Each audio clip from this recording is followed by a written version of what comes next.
रमेश पुष्पा नायक from Chhattisgarh.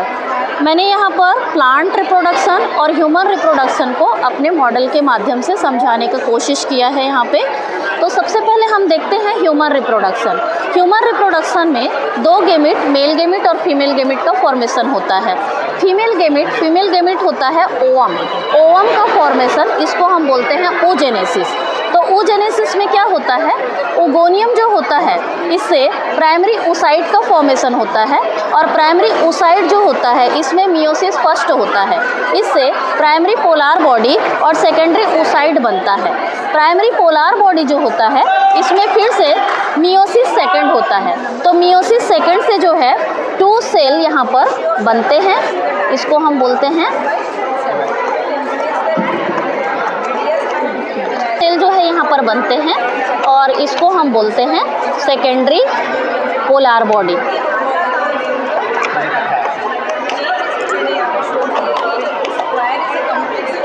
ये secondary polar body बनता है। उसी प्रकार से जो सेकेंडरी ओसाइट होता है इसमें मियोसिस 2 होता है। तो इससे भी जो है एक लार्ज सेल बनता है और एक जो है स्मॉल सेल बनता है। ये जो स्मॉल सेल होता है इसको हम कहते हैं सेकेंडरी पोलार बॉडी। तो हम लास्ट में देखते हैं 3 जो है सेकेंडरी पोलार बॉडी बनता है और एक ओटिड बनता है। ये जो पोलार बॉडी होता है इस ओटिड को न्यूट्रिशन देता है और बाद में ये डिजेनरेट हो जाता है।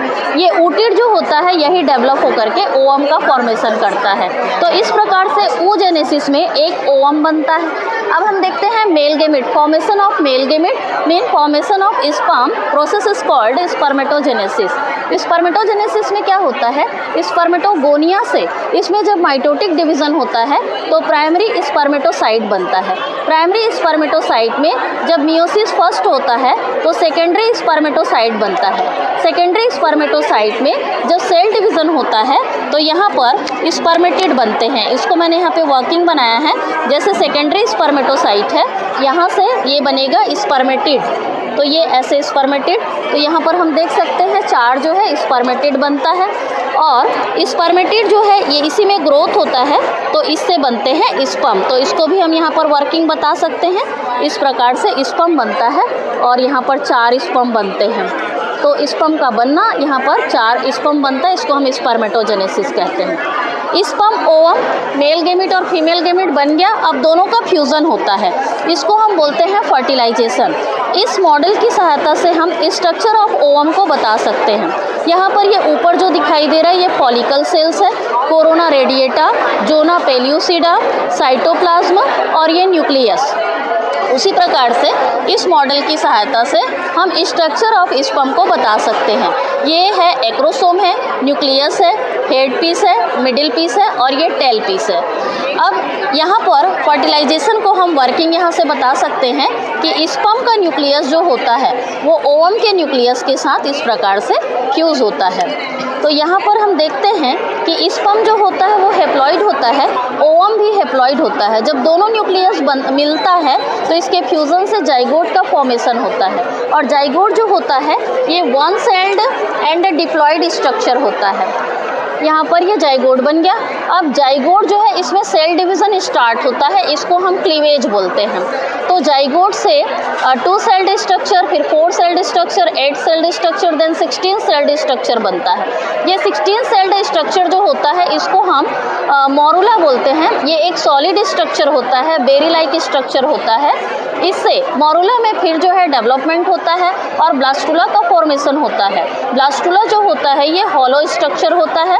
मोरुला से ब्लास्टुला का बनना इसको हम ब्लास्टुलेशन बोलते हैं। ये ब्लास्टुला जो होता है यूट्रस में जाकर के इम्प्लांट हो जाता है और इसको हम बोलते हैं implantation.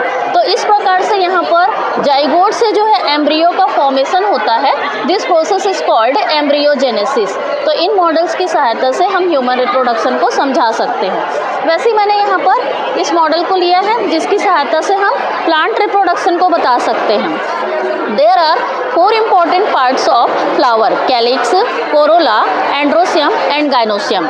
Androsium and gynoecium both are reproductive part of flower. Androecium is male reproductive part of flower and gynoecium is female reproductive part of flower. Androecium एक साथ इसको हम एंड्रोसियम बोलेंगे।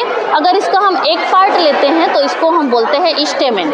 स्टेमेन के 3 पार्ट होते हैं, ये एंथर है, कनेक्टिव एंड फिलामेंट। उसी प्रकार से जो गाइनोसियम होता है उसका एक पार्ट जो होता है उसको हम पिस्टिल या कार्पेल बोलते हैं।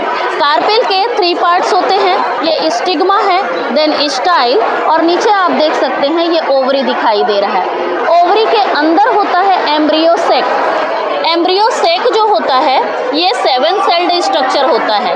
3 नीचे है जिसको कि हम एग एपरेटस बोलते हैं, ऊपर 3 जो दिखाई दे रहा है इसको हम एंटीपोडल सेल्स बोलते हैं, और बीच में जो दिखाई दे रहा है इसको हम सेंट्रल सेल या पोलार सेल बोलते हैं। सेंट्रल सेल जो होता है ये डिप्लॉइड होता है। यहाँ पर पॉलन ग्रेन, देखिए पॉलिनेशन क्या होता है, एंथर से पॉलन ग्रेन को कोई भी मीडियम के थ्रू, जैसे मैंने यहाँ पे बर्ड बनाया है तो बर्ड, वाटर, एयर, इनके थ्रू जो है पॉलन ग्रेन यहाँ से एंथर से स्टिग्मा में आता है, इसको हम पॉलिनेशन बोलते हैं। जब पॉलन ग्रेन यहाँ पर आता है तो इसका जो लिक्विड सब्सटेंस होता है स्टिग्मा में उसको एब्जॉर्ब करके ये जर्मिनेट हो जाता है, और जर्मिनेट हो करके एक ट्यूब का फॉर्मेशन करता है। इस ट्यूब को हम बोलते हैं पॉलन ट्यूब। ये पॉलन ग्रेन जो होता है ये डेवलप हो करके 2 मेल गेमिट बनाता है। यहाँ पर मैंने आयरन बॉल से यहाँ पर 2 मेल गेमिट बनाया है। अब ये 2 मेल गेमिट जो होता है इसमें से एक मेल गेमिट फर्टिलाइजेशन को भी यहाँ पे मैंने वर्किंग बनाया, आप देख सकते हैं, एक सेल को ये फर्टिलाइज करेगा, और दूसरा जो मेल गेमिट होता है ये सेंट्रल सेल को फ्यूज़ करता है। तो इस प्रकार से 2 बार फ्यूज़न होता है, तो इस प्रोसेस को हम डबल फर्टिलाइजेशन बोलते हैं। और सेंट्रल सेल चूँकि डिप्लॉइड होता है और मेल गेमिट डिप्लॉइड होता है तो यहाँ पर 3 न्यूक्लियस मिल रहा है, इसलिए इसको हम बोलते हैं ट्रिपल फ्यूज़न। तो इस प्रकार से हम प्लांट रिप्रोडक्शन को इस TLM के थ्रू हम समझा सकते हैं। Thank you.